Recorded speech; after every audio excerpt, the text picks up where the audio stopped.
एक बार मेरे साथ कहिए, राम जानकी जी की, पटिया वाले बाबा की।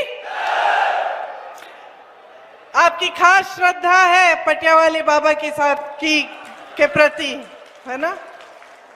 देखिए, ये वीरों की धरती है। मैं जानती हूं कि जो भी नेता यहां आता होगा वो आपसे यही बात कहता होगा, कहता है कि नहीं? लेकिन सच्चाई है कि ये वीरों की धरती है। आपने यहां से कितने अपने जवान बेटे हमारी सरहदों पे भेजे, सेना में भेजे, हमारी देश की रक्षा करने के लिए। इसीलिए ये धरती हमारे लिए हमेशा पवित्र धरती मानी जाएगी।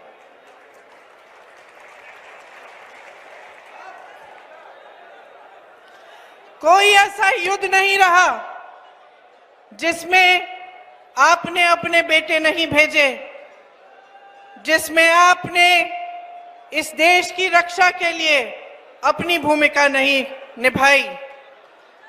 इस देश की हिफाजत की जिम्मेदारी इसलिए आप ही की है। आज चुनाव का समय है। चुनाव के समय सारे तमाम पार्टियों के नेता आपके पास आते हैं, भाषण देते हैं। आप ध्यान से उनके भाषण सुनते हैं और फिर आप तय करते हैं कि अगले 5 सालों में इस देश का भविष्य कौन बनाएगा। सही बात है? तो ये बहुत बड़ी जिम्मेदारी है। जितनी बड़ी जिम्मेदारी आप अपने बेटों को सरहद पे भेजकर निभाते हो, उतनी ही बड़ी जिम्मेदारी आप जब अपना वोट डालते हो तो आप अपने देश के प्रति निभाते हो।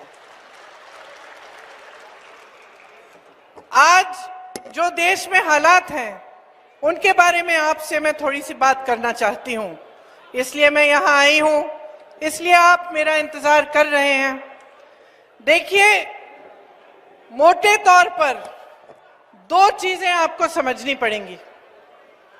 सबसे पहली ये कि जो देश में 10 सालों के लिए नरेंद्र मोदी जी की सरकार चल रही है, वो किस तरह की सरकार है, उसने आपके लिए क्या क्या किया, क्या नहीं किया, और हमारे प्रधानमंत्री जी का ध्यान क्या आपके प्रति है या फिर कहीं और रहता है। मोटे तौर पे आपको ये एक बात समझनी पड़ेगी। दूसरी बात आपको समझनी पड़ेगी कि आपकी क्या परिस्थितियां हैं। तो इन दोनों चीजों के बारे में मैं आपसे बात करूंगी। तो सबसे पहली बात ये कि आपकी परिस्थिति क्या है। आज देश में बड़ी बड़ी समस्याएं हैं, आप उन समस्याओं का सामना करते हो।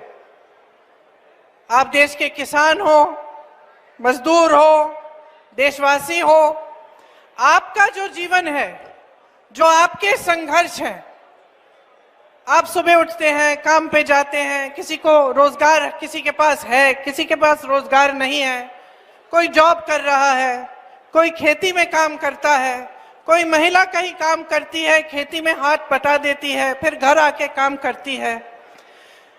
आप इस समय अपने जीवन के समय रोजाना कौन सी मुश्किलों का सामना करते हो। आज देश में परिस्थितियां ये है कि बेरोजगारी 45 सालों में सबसे ज्यादा है। मेरे सारे भाई यहाँ पे खड़े हैं, आप बताइए, आप में से किसी को रोजगार मिला है पिछले 10 सालों में? आप ये भी बताइए कि आप में से पढ़े लिखे कितने बच्चे हैं? देखा, सारे हाथ उठे हैं। अब पढ़े लिखे आप हैं, आपके माता पिता ने खूब मेहनत करके पढ़ाया है। आज किसी भी छोटे गांव में चले जाएं आप, मैं यूपी में काफी घूमी हूं, यूपी के छोटे से छोटे गांव में, गरीब से गरीब घर में, परिवार के जो सदस्य हैं सबसे पहले अपने बच्चों को पढ़ाने के लिए मेहनत करते हैं। क्यों? क्योंकि वो चाहते हैं कि उनके बच्चों का जो भविष्य हो वो उनके भविष्य से ज्यादा उज्जवल हो। सारे माता पिता यही चाहते हैं कि बच्चा बड़ा होगा, रोजगार मिलेगा, कमाएगा, हम बूढ़े होंगे, हमारी भी देखभाल करेगा। इसीलिए बहुत मेहनत से, चाहे किसी भी तरह से कमा पाए, मुश्किल से वो अपने बच्चों की परवरिश करते हैं, अपने बच्चों को शिक्षा दिलवाते हैं। अब महंगाई इतनी बढ़ चुकी है कि इतना करना भी मुश्किल है, क्योंकि आपको कुछ खरीदना पड़ता है, फीस भरनी पड़ती है, बच्चों के लिए कपड़े, यूनिफॉर्म, वर्दी खरीदनी पड़ती है, मुश्किल पड़ती है। आजकल महंगाई इतनी है कि मिट्टी के तेल का भाव, दाल का भाव, सब्जियों का भाव सब बढ़ गया है। तो बच्चों की परवरिश करना भी एक तरह से मुश्किल हो गया है, लेकिन फिर भी आप मेहनत करके करते हैं। बच्चा बड़ा होता है, इम्तिहान देता है, पढ़ाई में पास भी हो जाता है, फिर भर्ती के इम्तिहान आते हैं। अब उसके सामने क्या दिखता है उसे? भर्ती के इम्तिहान है, ट्यूशन लगता है, ट्यूशन के लिए आपको फीस भरनी पड़ती है, फिर आप शायद कुछ कर्ज लेंगे या फिर खूब मेहनत करके और फीस के पैसे इकट्ठे करेंगे और उस बच्चे को ट्यूशन भी करा देंगे भर्ती के इम्तिहानों के लिए। आगे बढ़ते हैं, वो इम्तिहान देता है, परीक्षा देता है, पेपर लीक हो जाता है, घोटाले हो जाते हैं। कोई कहीं पे बैठा हुआ उस बच्चे की मेहनत का फायदा उठा के खूब पैसे कमा रहा है, लेकिन उस बच्चे की जिंदगी बर्बाद कर रहा है। ये होता है कि नहीं होता है? होता है। आप जानते हैं आप में से कितने लोगों ने पेपर दिए होंगे ऐसे। तो ये आप भर्ती के जब परीक्षा देते हैं तो आपके साथ ये होता है। दूसरी तरफ आप देखते हैं कि भाई देखें, हो सकता है सरकार ने कोई स्कीम निकाली हो मेरे रोजगार के लिए। पता चलता है कि जो अच्छे अच्छे रोजगार थे उनको सरकार खत्म कर रही है। कैसे? आप अपने बच्चों को सेना में भेजते हैं, सरकार क्या लाती है? अग्निवीर स्कीम। अग्निवीर स्कीम का मतलब बेटा सेना में भर्ती होगा, 4 सालों बाद घर आ जाएगा, फिर से बेरोजगार होगा। जो सारी जितनी भी सुविधाएं पहले मिलती थी सेना में, कोई सुविधा नहीं मिलेगी उसको। वो वापस आ जाएगा 4 सालों बाद, 5 सालों बाद, और फिर से घर पे नौकरी ढूंढने का काम शुरू करेगा। इस सरकार ने जहां जहां से आपको रोजगार मिल रहे थे वो सारे साधन बंद कर दिए। सरकार के बड़े बड़े कारखाने होते थे जिनको हम पीएसयू कहते हैं, उनके सारे सब्सिडरी इन्होंने अपने खरबपति मित्रों को दे दिए हैं। देश का कोयला, देश के कोयले के खदान, देश के बंदरगाह, देश के हवाई अड्डे, देश की सड़कें, बिजली बनाने के जितने भी कारखाने थे, आज सारे प्रधानमंत्री जी के गिने चुने बड़े बड़े खरबपति मित्रों को सौंप दिए गए हैं। ये आपकी संपत्ति थी। क्यों? क्योंकि इससे सिर्फ आपको बिजली, कोयला ये सब नहीं मिलता था, इससे आपको रोजगार भी मिलता था। यहां से रोजगार बनते थे। और कहां से बनते थे रोजगार? जो छोटे और मध्यम जो इंडस्ट्री है हमारी, मतलब ये छोटे कारोबार, जैसे यहाँ पे शहर में पूरे हैं दुकानें, छोटे कारोबार, कोई मैन्युफैक्चरिंग का यूनिट है, कोई कुछ बना रहा है, इसमें आसानी से रोजगार मिल जाता था। कोई बिजनेस कर रहा है अपना, 2-3 लोगों को लगा लेगा, 50 लोगों को लगाएगा, 100 लोगों को लगाएगा, रोजगार मिल जाता था। नोटबंदी लाए मोदी जी, आपको बताया गया देशभक्ति कर रहे हो आप, लाइन में खड़े हो जाओ कतार में, आप सब देशभक्त हो, देशवासी हो, आपने मोदी जी की बात मानी, चले गए अपनी बचत लेके। मोदी जी ने आपसे कहा कि देखना इससे सारा काला धन वापस इस देश में आएगा। क्या आया? क्या आया? कोई हिसाब दिया उन्होंने आपको कि भाई इतना काला धन आया? नहीं दिया, क्योंकि आया ही नहीं। आपको कतार में खड़ा कर दिया। साथ साथ क्या हुआ? जो छोटे कारोबार थे, छोटे बिजनेस थे, छोटे दुकानदार थे, सारे पिस गए। नोटबंदी के बाद जीएसटी लाए, जीएसटी से हर चीज पे टैक्स। आज आप कुछ भी खरीदने जाएं उस पे टैक्स है। पेट्रोल डीजल आप खरीद नहीं सकते। महंगाई वैसे भी इतनी बढ़ गई है, उनके दाम बढ़ गए हैं, उनको अलग छोड़िए। बाकी हर चीज पे जीएसटी है। आप कुछ सब्जी खरीदने जाएंगे, खाना खरीदने जाएंगे, कपड़े खरीदने जाएंगे, कुछ कहीं पे आप किसी चाय की दुकान में बैठ के चाय पिएंगे, कहाँ भी कुछ भी आप लेंगे, आज हर चीज में महंगाई इसलिए है क्योंकि जीएसटी हर चीज पे है। अब आपसे मैं एक बहुत दिलचस्प बात बताती हूं। आप पे तो लग गई जीएसटी, खेती किसानी के सारे सामान पे लगी हुई है जीएसटी, दुकान में जाते हो जीएसटी, सब कुछ महंगा, गैस का सिलेंडर 1200 का। बड़े बड़े खरबपतियों पे जो टैक्स लगी है, क्या मोदी जी ने उस टैक्स को भी बढ़ाया है इन 10 सालों में? नहीं बढ़ाया है। उन पे टैक्स जो लगती है वो वहीं की वहीं है, और आप पे टैक्स जो लग रही है वो बढ़ गई है। उनके कर्ज मोदी जी ने 16 लाख करोड़ माफ किए हैं। सोच भी सकते हैं कि कितना है ये पैसा। मैं खुद नहीं सोच सकती, इसलिए जहां जहां मैं भाषण देती हूँ कभी गलती से 16,000 बोल देती हूँ, फिर मैं उतरती हूँ मंच से, मेरे ऑफिस के लोग कहते हैं भाई 16 लाख है, 16 लाख करोड़। मतलब किसी साधारण इंसान के दिमाग में भी इतना बड़ा एक आंकड़ा समझना मुश्किल है। और ये क्या कर रहे हैं? अपने बड़े बड़े खरबपति मित्र जो हैं, जो 20-22 इस देश में बड़े खरबपति हैं, उनके 16 लाख करोड़ रुपए इन्होंने माफ कर दिए। अब आप पूछेंगे, हमें जब किसान जब कर्ज लेता है, जब उसकी बेटी की शादी होती है, मैंने तो ऐसे किसानों को देखा है जो 50-50 हजार रुपए का कर्ज ले रहे हैं शादी करवाने के लिए अपनी बेटियों की, और वो आत्महत्या कर देते हैं क्योंकि वो कर्ज नहीं लौटा पाते।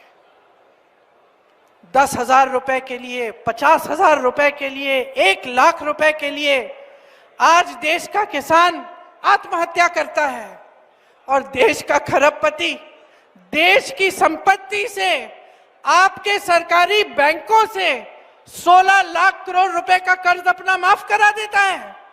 ये चल रही है बहनों और भाइयों सरकार आपके देश में। जब आपके बेटे सरहद पे जाते हैं, खून पसीना दे के आते हैं देश के लिए, तो उनकी ये उम्मीद है कि जो सिंहासन पे बैठेगा, जो हमारे देश के प्रधानमंत्री बनेंगे, उनका ध्यान सिर्फ बड़े बड़े खरबपतियों की तरफ होगा? क्या ये उम्मीद रखते हैं आप अपने नेताओं से? कैसी परंपरा रही है हमारे देश की।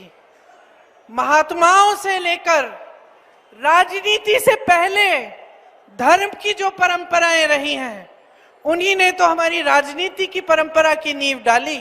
महात्मा गांधी जी ने जो आंदोलन किया ब्रिटिश साम्राज्य के खिलाफ, किस पे आधारित था? वो हिंदू धर्म की सीख पे आधारित था।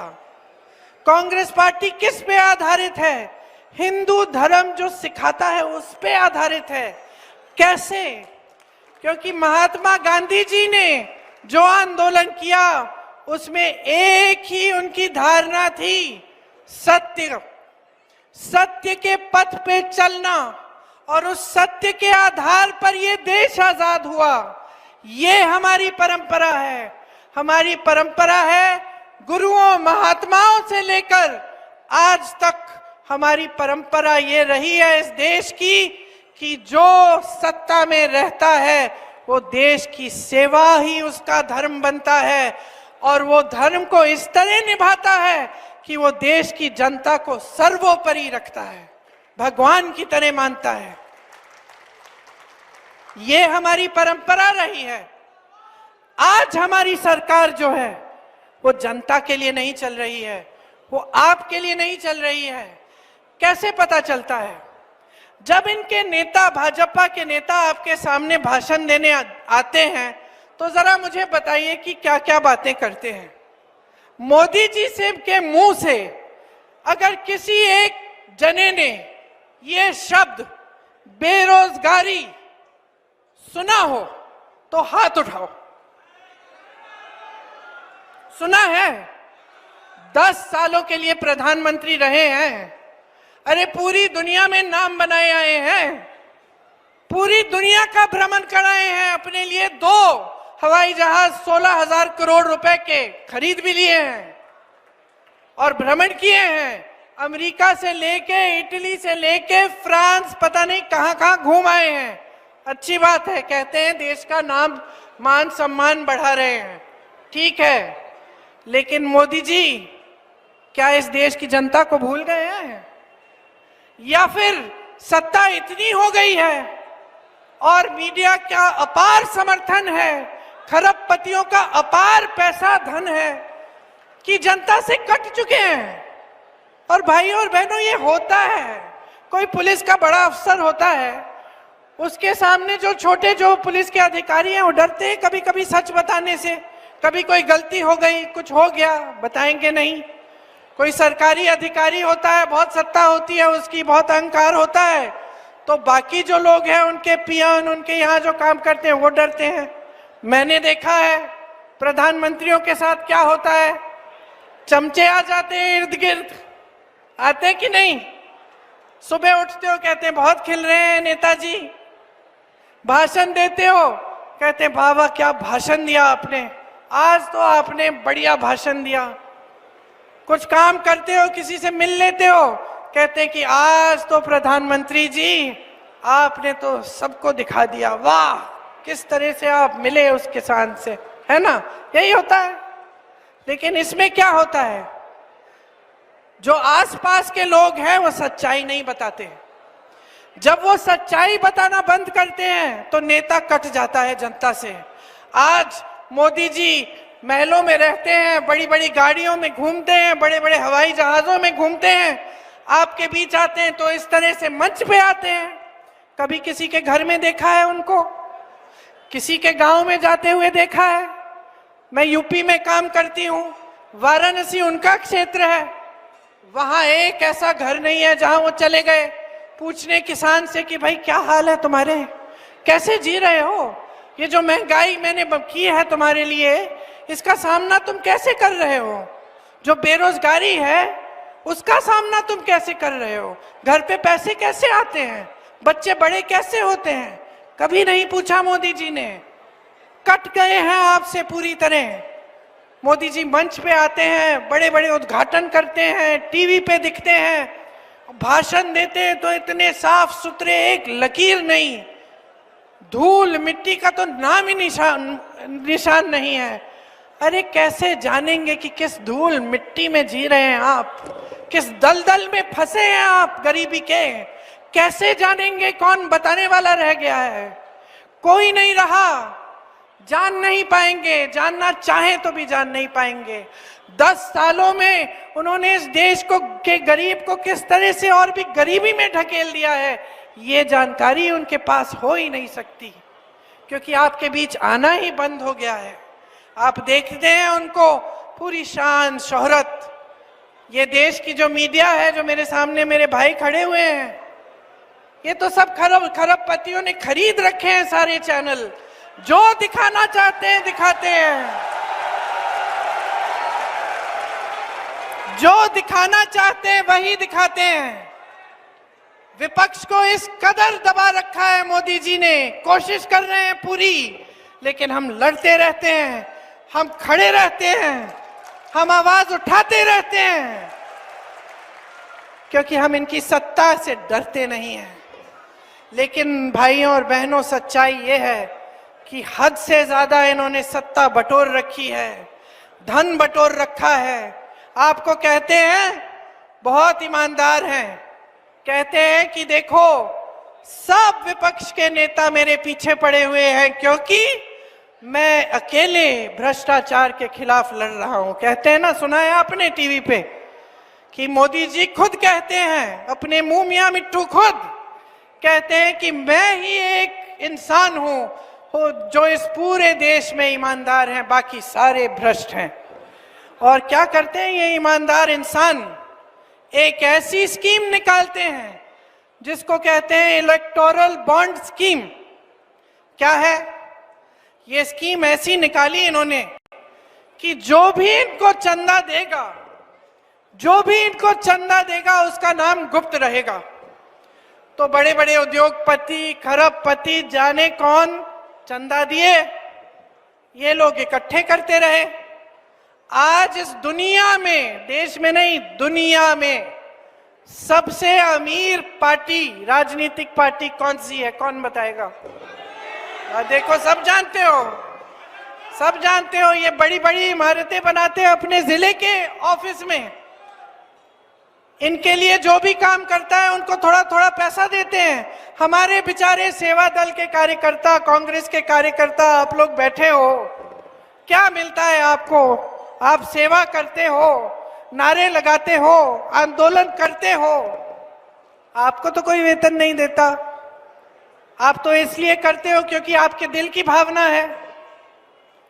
वहां भाजपा में पैसा ही पैसा है। ये पैसा आया कहां से? कोई पूछेगा ये पैसा आया कहां से, ये धन आया कहां से? ये इतना धनी, इतना अमीर राजनीतिक दल बना कैसे? इलेक्टोरल बॉन्ड की जो स्कीम लाए थे, फिर सुप्रीम कोर्ट में केस आया, न्यायाधीश ने बोला कि भाई ये गलत स्कीम है, भ्रष्टाचार होगा इससे, जो सूची है उसको पारदर्शी कराओ, पूरी जनता को बता दो कि किसने क्या दिया। तो पहले तो इनको वो सूची मिली नहीं, 2 दिन इधर उधर बैंक बोलने लग गया भाई सूची नहीं है हमारे पास। 2 दिन बाद फिर से डांट खाए कचहरी में जाके, न्यायाधीश ने बोला हमें नहीं मालूम, लिस्ट निकालो।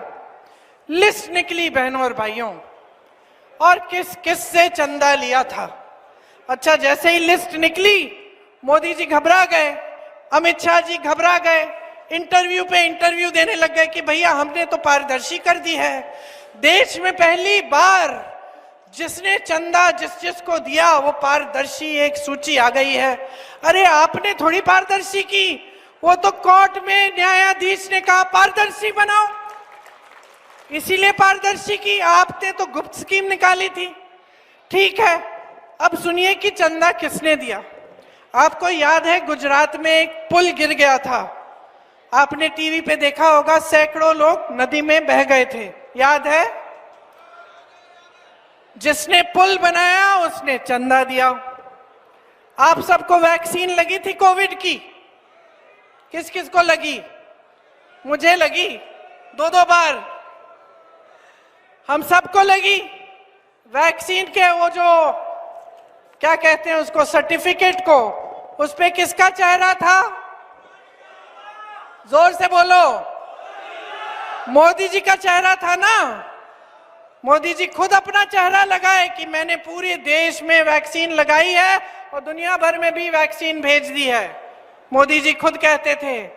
आज क्या पता चल रहा है कि उस वैक्सीन में कुछ और भी था, मतलब कि उस वैक्सीन से कुछ लोगों को ऐसी दिल का दौरा पड़ सकता है, अचानक वो मर जाते हैं। आज पता चल रहा है, आज उसी वैक्सीन की कंपनी ने, और सुन लीजिए एक ही कंपनी थी, ये नहीं कि 10-10 कंपनियों को बोला कि वैक्सीन बना दो, एक ही कंपनी थी, उसने वैक्सीन बनाई, हम सब ने वैक्सीन ली, हम सबको सर्टिफिकेट मिली, और कुछ लोग नौजवान बिल्कुल ठीक अपना जिम कर रहे हैं, कुछ और कर रहे हैं, इस तरह से मंच पे भाषण दे रहे हैं, वहीं पे गिर के मर गए।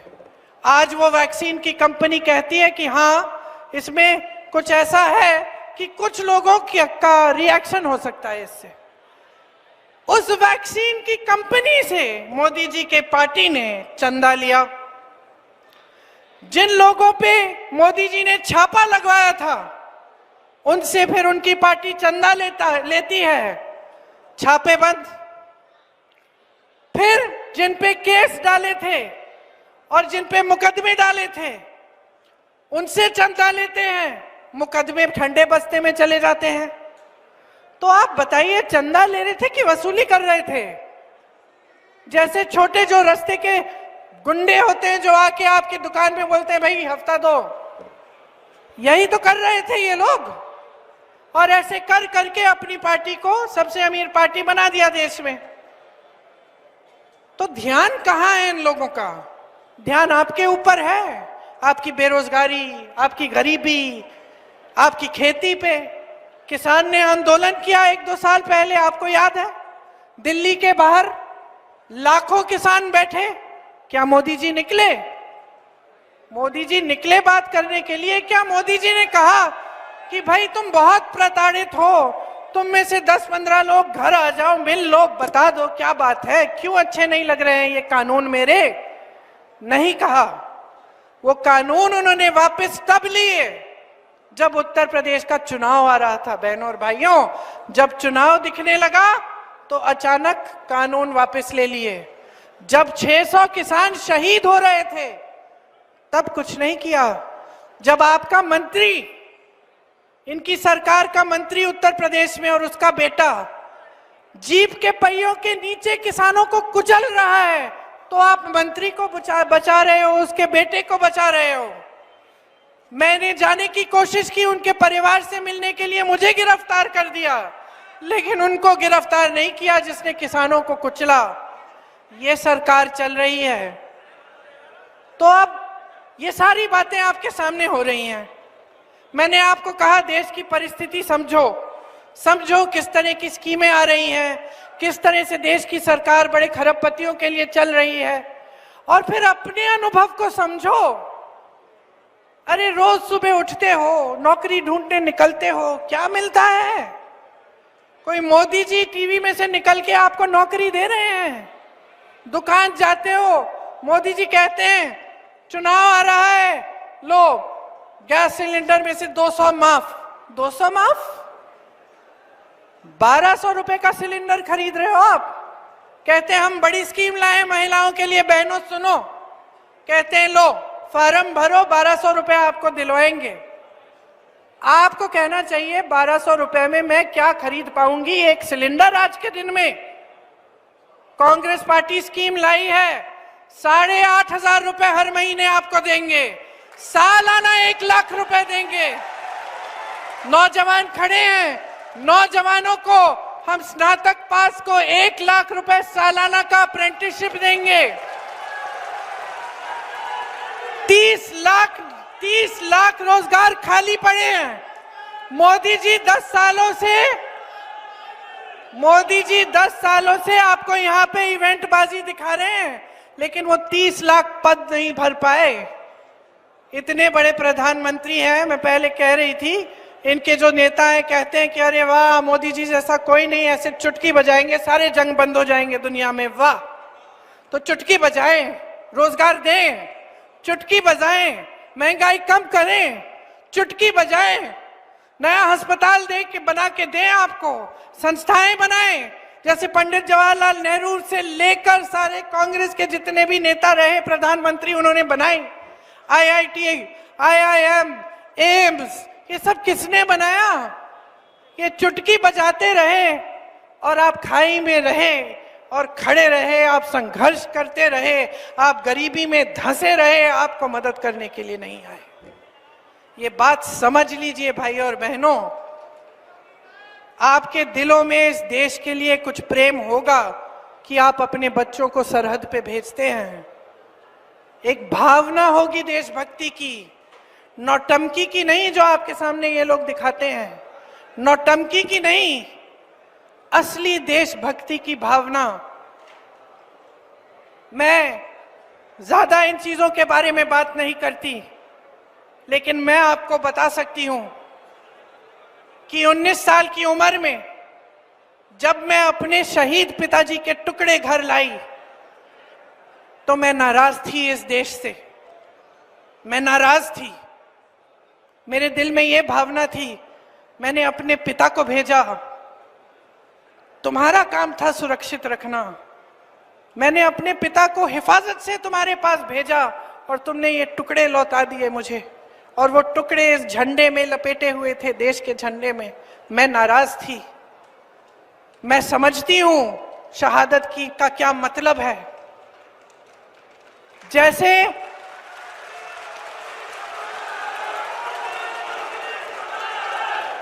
आज मैं 52 साल की हूं, आज मैं 52 साल की हूं, पहली बार मैंने ये चीज सार्वजनिक ऐसे मंच पे कही है। लेकिन वो जो नाराजगी थी मेरी, आस्ते आस्ते मैं समझी कि उस तरह की जो नाराजगी होती है वो सिर्फ उससे होती है जिससे प्रेम करते हैं हम। मेरे देश के लिए मेरे दिल में कितना प्रेम है, मैं कैसे समझाऊं। जब मोदी जी मंच पे खड़े होकर मेरे पिता को देशद्रोही बोलते हैं, जब मोदी जी कहते हैं कि मेरे पिताजी ने कोई कानून बदल दिया अपनी मां से विरासत लेने के लिए, तो मेरे दिल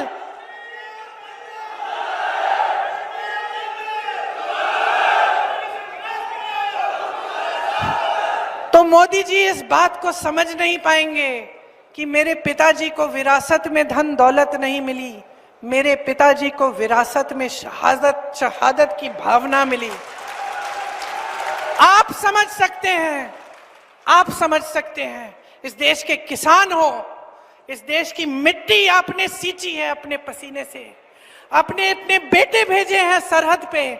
जब आपके बेटे शहीद होते हैं इस देश के लिए, तो मैं जानती हूं कि आपके दिल में क्या भावना है, क्योंकि वही भावना मेरे दिल में है। जो पुलवामा के शहीद हैं, जब वो हुआ, पुलवामा का हुआ, उनमें से कुछ परिवार यूपी के थे। उस समय मैं यूपी में थी, मैं गई उनके घर, और ज्यादातर परिवारों में पता है क्या बताया उन्होंने मुझे? जो बच्चे बचे थे उन्होंने कहा दीदी हमको भी सेना में भर्ती होना है। एक लड़की थी, उसका भाई एयरफोर्स में था, उसने कहा दीदी मैं पायलट बनूंगी, मैं एयरफोर्स में भर्ती होंगी। यही है शहादत की भावना। ये भावना मोदी जी नहीं समझ सकते। जो मोदी जी इंदिरा गांधी जैसी एक शहीद के बारे में उल्टी सीधी बातें करते हैं, जो मोदी जी इस भावना को देख के सिर्फ परिवारवाद देखते हैं लेकिन देशभक्ति नहीं देखते, देश की सेवा नहीं देखते, वो इस भावना को नहीं समझ सकते। मैं आपको ये कहने आई हूं, मैं आपको ये कहने आई हूं कि हमें देशद्रोही कहें, हमें घर से निकाल दें, मेरे भाई को संसद से निकाल दिया, हम पे केस डाले, मेरे भाई पे इतने केस डाल दिए कि कभी इधर कभी उधर, कभी गुजरात में कभी बिहार में वो जाता है कचहरी, जाएगा, कुछ भी कर ले, मार डाले, लेकिन ये भावना हमारे दिल से कोई नहीं निकाल सकता। और क्योंकि हमारे दिल में ये भावना है, इसीलिए आज आपके सामने खड़े होकर मैं आपसे एक आग्रह करने आई हूं। मैं आपसे वोट मांगने नहीं आई हूं, मैं आपसे आग्रह करने आई हूं कि देश की जनता हो, देश की जनता हो, सर्वोपरि हो, जागरूक हो जाओ। जो टीवी पे दिख रहा है, जो रोज रोज सिखाया जा रहा है, जो रोज रोज दिखाया जा रहा है, जो प्रचार किया जा रहा है, जो बड़ी बड़ी होर्डिंग्स लग रही हैं, वो सच्चाई नहीं है। तुम्हारा जीवन सच्चाई है। तुम जो लाल शर्ट पहन के वहां बैठे हो, तुम्हारा जीवन सच्चाई है। जो तुम पीली शर्ट पहन के वहां बैठे हो, मेरी बहन जो नीली साड़ी पहनी है, तुम्हारा जीवन सच्चाई है।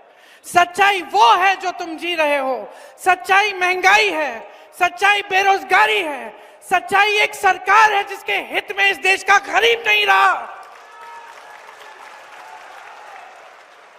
इस सच्चाई को पहचानो। ये देश किस दिशा में जा रहा है, इस देश के नेता कितने निकम्मे बन गए हैं कि जब आपके सामने आते हैं 10 सालों के राज के बाद आपको एक चीज नहीं गिनाते जो इन्होंने आपके लिए की। आपको सिर्फ धर्म की बात बताते हैं, वो बात जिससे आपके जज्बात उभरे, जिससे आपको लगे कि मेरे धर्म पे कुछ आंच आने वाली है, जिससे आपको लगे कि कोई मेरे धर्म के साथ खिलवाड़ कर रहा है। क्यों करते हैं? क्योंकि उसके जरिए आपका वोट लेते हैं और सत्ता में रहते हैं। पहचानिए इनको, इनकी सच्चाई को पहचानिए। हम सब धार्मिक हैं। इस देश में कोई ऐसा नहीं है जो धार्मिक नहीं है। इंदिरा जी ने मुझे सिखाया पूजा करना। पूजा का कमरा था उनके कमरे के पास, रोज सुबह बैठती थी। इंदिरा जी ने सिखाया, राजीव जी के साथ में मंदिर जाती थी। मेरी माँ जो यहाँ आई विदेश से, यहाँ की परंपराएं सीखी, उन्होंने मुझे सिखाया धर्म क्या होता है, हिंदू धर्म क्या है। हिंदू धर्म सत्य है। ये देश, इस देश का आधार सत्यमेव जयते है। हम जान देते हैं, हम सरहद पे जाते हैं तो सत्यमेव जयते नाम मुंह में लेकर, हम ये लफ्ज मुंह में लेकर जाते हैं, दिल में लेकर जाते हैं। और ये लोग आपके साथ खिलवाड़ कर रहे हैं। जब जब चुनाव आता है इनकी बातें सुनिए।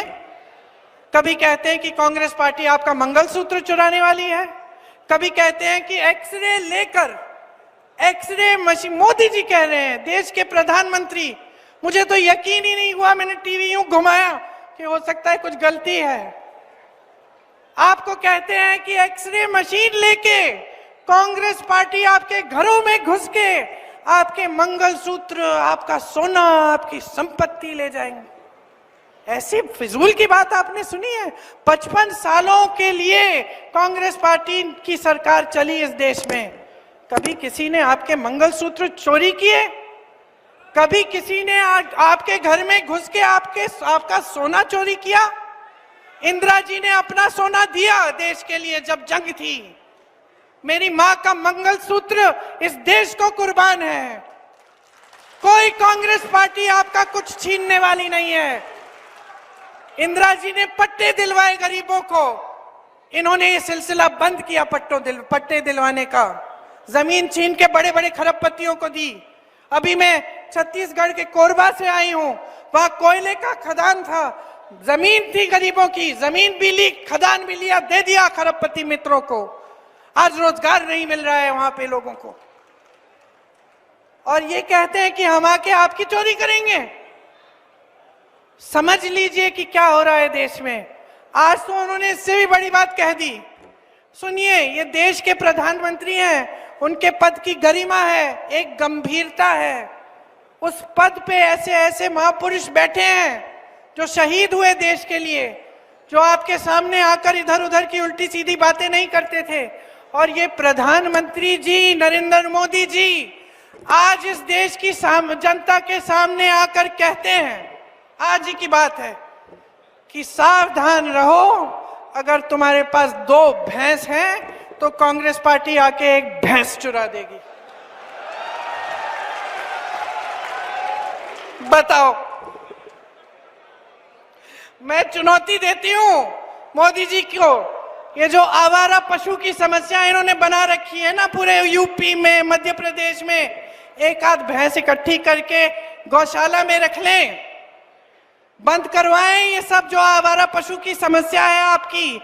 गौशालाएं बनाएं, गौशालाओं को मजबूत बनाएं, जैसे छत्तीसगढ़ में कांग्रेस की सरकार ने किया।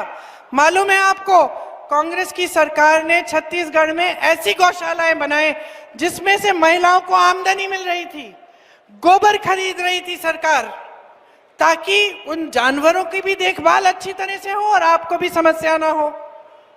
बात यह है कि जब नीयत ठीक होती है तो नीति भी ठीक होती है। जब नीयत गलत होती है तो नीतियां भी गलत होती हैं। आज नीतियां इस आधार पे नहीं बन रही हैं कि आज का आम आदमी, इस देश का साधारण व्यक्ति कैसे जी रहा है, क्या संघर्ष कर रहा है। आज सरकार की नीतियां बड़े बड़े खरबपतियों के लिए बन रही हैं। अब मैंने खूब लंबी बातें कर ली, आपने बहुत ध्यान से मेरी बातें सुनी, मैं देख रही हूं। मैं आपसे सिर्फ ये कहने आई थी कि जागरूक बनो, गहराई से इन बातों को समझो। जो बेवकूफ बनाने की कोशिश कर रहा है उसको पहचानो। जिसने सालों के लिए, दशकों के लिए, पीढ़ियों के लिए आपके लिए काम किया, जो कन्याकुमारी से लेकर कश्मीर तक पैदल चलता है ये कहने के लिए कि ये देश एक है, जनता को बताने के लिए कि हम सब एक परिवार है, हम सब भाई बहन हैं, उसको पहचानो और अपनी सच्चाई, अपनी असलियत को पहचान के ये जो कीमती वोट है जो संविधान ने आपको दिया है, इसको आप एकदम विवेक से इस्तेमाल करो और मैं ये नहीं कह रही हूं कि किसी नेता के लिए अपना वोट दो, मैं ये नहीं कह रही हूं कि मेरे लिए अपना वोट दो, कि कांग्रेस पार्टी को ही जाना चाहिए। मैं कह रही हूं अपना विवेक, अपने विवेक का इस्तेमाल करो, पहचानो असलियत को।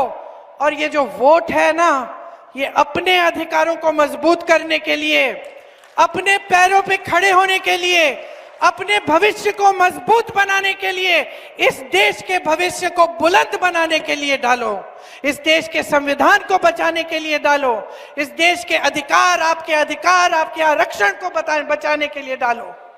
ये आपका वोट बहुत कीमती है, इसको हल्के में मत लेना, इसको हल्के में मत लेना। कुछ भी करिए, लेकिन पोलिंग के दिन जब आप पोलिंग पे जाएंगे, 2 मिनट के लिए, या 2 मिनट नहीं, 2 सेकंड के लिए जरा चुपचाप आप खड़े होकर सोचिए कि मेरा वोट किसको जा रहा है।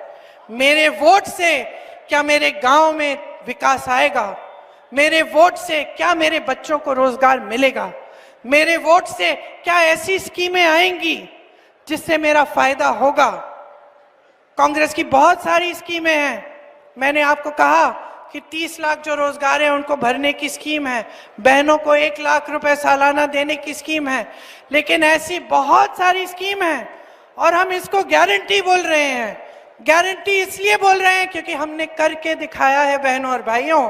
कर्नाटका में आज महिलाओं को मिल रहे हैं हर महीने पैसे, बस यात्रा मुफ्त में कर रही हैं महिलाएं।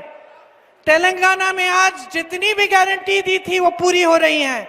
छत्तीसगढ़ में किसानों के कर्ज माफ कराए, क्योंकि हम आपको, आपके हित में काम करते हैं, हम आपकी सेवा करना चाहते हैं। ये मौका दीजिए। मैं जानती हूं कि जब आप अपनी समझदारी से जागरूक होकर पूरे विवेक से अपना वोट डालेंगे तो एक ही उम्मीदवार जीतेगा। यहां ये लो, नीतू सिकरवार, इधर आओ। मैं जानती हूं, क्योंकि बहुत हो गया है बहनों और भाइयों, बहुत देख लिया आपने, बहुत सुन लिया है।